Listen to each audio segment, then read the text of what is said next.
au fur et à mesure des victoires, c'est vrai que lorsqu'on gagne une victoire, il y a une grande émotion. Vraiment, on explose, il y a une émotion, une joie, mais cette joie, elle est vraiment éphémère. Elle ne dure pas, elle dure pas. Alors souvent, je me disais, le jour où je vais remporter telle victoire, le jour où je vais gagner peut-être plus d'argent, peut-être que je serai heureux, peut-être que, voilà, ça va combler peut-être le vide de mon cœur. Et je me souviens, lorsque nous, en tant que sportifs, on est souvent logés dans des hôtels, et je me souviens un soir dans un hôtel, dans ma chambre d'hôtel, la chambre d'hôtel était vide, et à ce moment-là, j'ai fait un parallèle avec cette chambre, que mon cœur était aussi vide que cette chambre.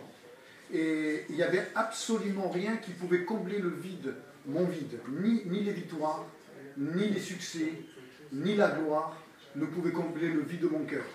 Et alors bien sûr, il y avait en moi un mal-être, parce que je me disais, voilà, c'est comme le philosophe Pascal Blaise il va dire, il y a dans le cœur de l'homme un vide qui a la forme de Dieu.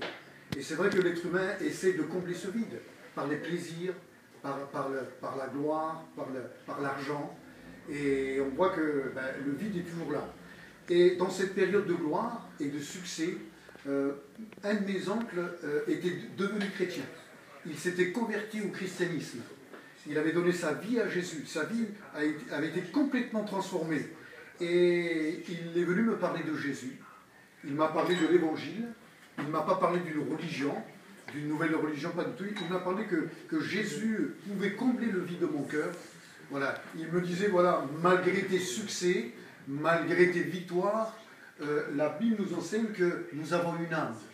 Et que cette âme, si on n'a pas donné sa vie à Dieu ici-bas, si on n'est pas en règle avec Dieu, cette âme, elle est perdue. Elle est perdue pour l'éternité. Alors moi, je me disais, mais moi, je ne me sentais pas perdu parce que je dis, voilà, j'ai réussi dans la vie. J'ai une bonne carrière, je gagne de l'argent, le succès, mon nom passait dans les journaux, j'étais en photo.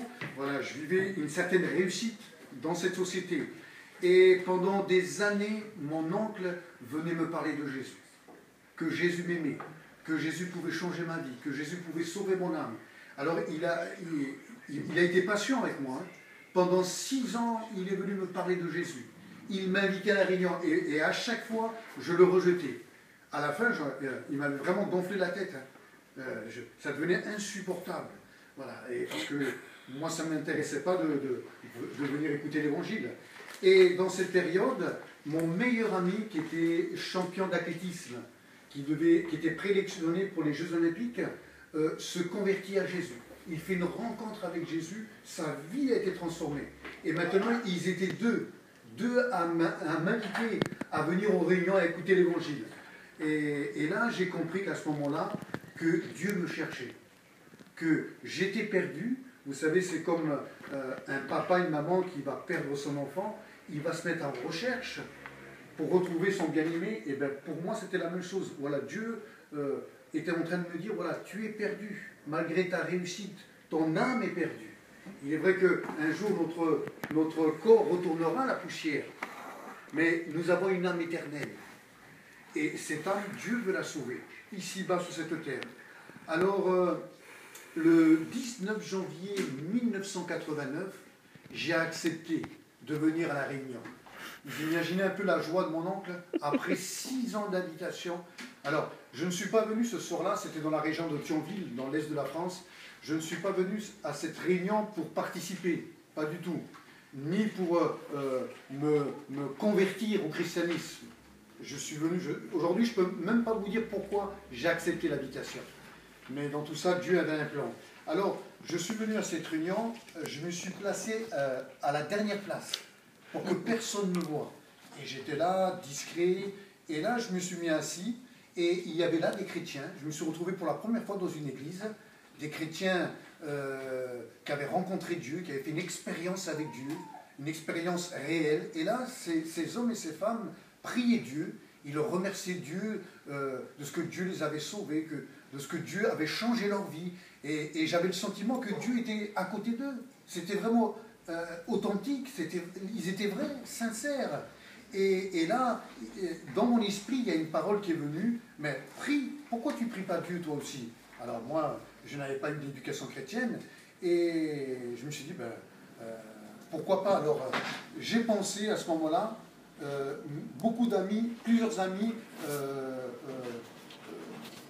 sont morts par accident. Vous savez, le cyclisme, c'est très dangereux, et dans les descentes, parfois, certains ont glissé et ils se sont tués. Et là, dans ce moment-là, quand j'ai pensé à prier, j'ai dit à Dieu, garde-moi. Je devais reprendre, démarrer la saison 1989, et je me suis dit, voilà, s'il y a un Dieu, protège-moi. Protège-moi de tout accident. Protège-moi du malheur, de la mort, etc. Et là, pendant que je dis ça, une autre pensée me vient, mais ferme les yeux. Regarde, les gens prient, ils ferment les yeux. Et à ce moment-là, j'ai obéi à cette voix intérieure et j'ai fermé les yeux. Et à ce moment-là, j'ai été saisi par une présence. Moi qui avais nié l'existence de Dieu, moi qui disais il n'y a pas de Dieu, j'ai pas besoin de Dieu, j'ai réussi dans la vie, j'ai été saisi par une présence enveloppée. C'était tellement fort et puissant qu'il m'était impossible d'ouvrir mes paupières. Et là, dans cette présence, c'était la présence de Dieu qui était là. Et je voyais comme une lumière, une blancheur. C'était comme un miroir. Et je pouvais voir, ça représentait la sainteté de Dieu. Et je pouvais voir l'intérieur de mon âme, l'intérieur de mon cœur, qui était noir, sale. Et là, à ce moment-là, j'ai été convaincu. Il y a une conviction qui est née dans mon cœur que Dieu était réellement vivant et que j'étais perdu. Et pendant 31 minutes, j'ai vu le film de ma vie. Il y a eu une culpabilité en moi, voilà, de ce que pendant des années, j'étais révolté contre Dieu, j'avais rejeté Dieu de ma vie, et que ce soir-là, j'avais besoin de Dieu. J'avais besoin d'un sauveur. Et là, ce Dieu n'était pas là pour me condamner. Hein, je n'ai pas senti de jugement, mais Dieu se proposait à moi. Vous savez, quand on aime une personne, on va la respecter. Et ce soir-là, j'ai pu ressentir vraiment le respect de Dieu, où Dieu se proposait à moi, il ne me forçait pas. Et là, j'ai compris que celui qui pouvait sauver mon âme, c'était Dieu, c'était Jésus. Et là, combien je crois que ce n'est pas le fruit du hasard, c'était Dieu qui m'avait invité à ce rendez-vous divin. Et Dieu me cherchait depuis des années. Et lorsque le pasteur a pris la Bible, il va choisir un verset, et c'est pour vous dire combien Dieu connaît nos vies.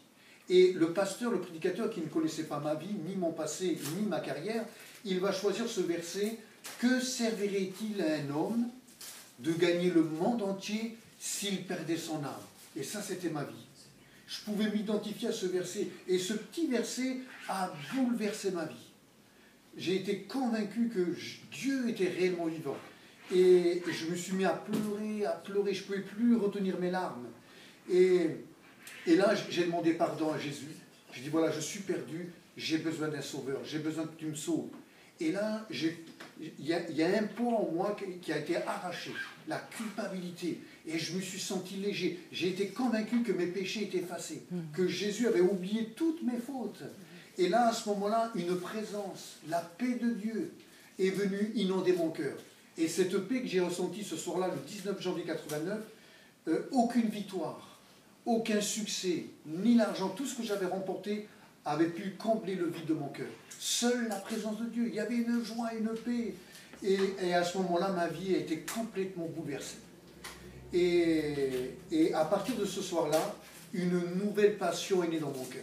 Alors, à l'époque, le sport, non pas que Dieu est contre le sport, j'en pratique toujours, hein, mais le sport prenait la première place. C'était mon Dieu.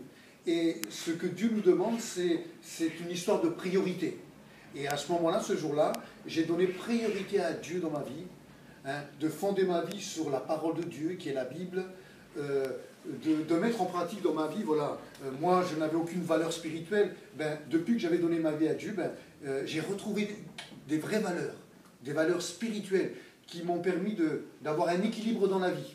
Vous savez, dans le monde du sport, c'est la loi du plus fort, il n'y a aucune valeur, aucune morale, voilà, c'est le monde de la... Vous avez un regard extérieur, mais quand vous vivez de l'intérieur, c'est le monde de la tricherie. Pourquoi? Parce qu'il y a beaucoup d'argent en jeu. Voilà. C'est la loi du plus fort. Il n'y a pas de place pour les gentils. Et moi, j'avais grandi dans cette influence où mon cœur, avant de devenir chrétien, mon cœur était rempli de haine, rempli de méchanceté. Et là, ma vie a complètement changé. Dieu a changé les sentiments de ma vie. Je me souviens, lorsque j'étais coureur cycliste, j'avais un ennemi. Vous savez, dans ce monde-là, on a des ennemis, hein, c'est la loi du plus fort. Et c'était un jeune homme, voilà, un jour, pour pas que je remporte une victoire, il m'a bousculé, il m'a fait tomber volontairement. Alors, à l'époque, je n'étais pas chrétien, voilà. Je n'étais pas rempli de compassion pour l'autre. Et là, à ce moment-là, sur la ligne de l'arrivée, je l'ai frappé. Je l'ai frappé avec mon poing, je me suis vengé. Vous voyez, mon cœur était rempli de haine. Et voilà que 5 ans plus tard, je me retrouve dans une église, dans l'église Assemblée de Dieu de Metz. Et là, j'étais là et on chantait des cantiques, je priais Dieu. Et pendant que je priais, je lève ma tête et qui je vois? Je vois mon pire ennemi lorsque j'étais dans le milieu de sport. Alors on s'est donné rendez-vous dans une église. Du moins, certainement, Dieu nous a donné rendez-vous dans une église. Et là, il me dit, mais qu'est-ce que tu fais là? Et je lui réponds, ben, je suis devenu chrétien, ma vie a changé, et lui, mon ennemi de l'époque, va me dire, moi aussi j'ai fait une expérience avec Jésus.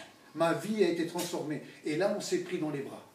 On s'est embrassés, et nous sommes devenus les meilleurs amis. Il n'y avait que Dieu qui pouvait faire ça. Vous voyez, c'est pour vous dire, lorsqu'on donne sa vie à Dieu, ce n'est pas une nouvelle religion, mais Dieu change l'intérieur. Il change nos sentiments. Il m'a libéré, moi, personnellement, il m'a sauvé, mais aussi libéré de la haine. Ça a été libéré, ça a été une transformation de cœur, et on est maintenant amis. J'en parle dans mon livre, d'ennemis, nous sommes devenus frères et amis frères dans la foi. Ouais. J'en parle dans un chapitre.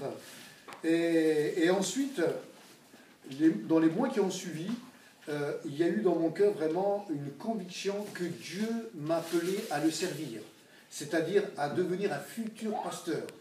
Moi, personnellement, j'avais suivi une école pour devenir sportif de haut niveau, non pas pasteur, mais cette rencontre avec Dieu, non seulement Dieu m'a sauvé, j'en ai la certitude, mais il m'avait appelé à répondre à une vocation. C'est-à-dire, il m'appelait à être pasteur pour annoncer l'évangile. L'évangile, c'est une bonne nouvelle. Et alors là, je me disais, mais moi, je ne me sens pas capable. À l'époque, j'étais quelqu'un de très timide, de très réservé. Un sportif, il va vivre dans sa bulle. Moi, je vivais dans ma bulle. Je vivais dans mon monde à moi. Et Dieu a dû faire en moi tout un travail. Alors, à un moment donné, Dieu m'a dit, je sais que tu n'es pas capable. C'est pour ça que je t'ai choisi. Je sais que tu n'as pas les capacités, mais c'est moi qui va te donner les capacités. Et là, j'ai fait confiance à Dieu, que c'était Dieu qui m'appelait, que c'était Dieu qui... Et là, Dieu m'a formé. J'ai commencé ma formation pastorale dans les années 93. Voilà, j'étais stagiaire et ensuite, voilà, je suis devenu pasteur. Alors, c'est pour ça que mon livre que j'ai écrit, qui est sorti il y a quelques semaines, du cyclisme à l'évangile. Du cyclisme à l'évangile, voilà, c'est vraiment mon expérience. Mon expérience. Alors, comme je le disais, voilà, maintenant je suis pasteur depuis maintenant presque 15 ans. Voilà. Ma joie aujourd'hui, c'est de parcourir la France et de partager cette bonne nouvelle. De partager que Dieu est celui qui sauve, qui change les vies.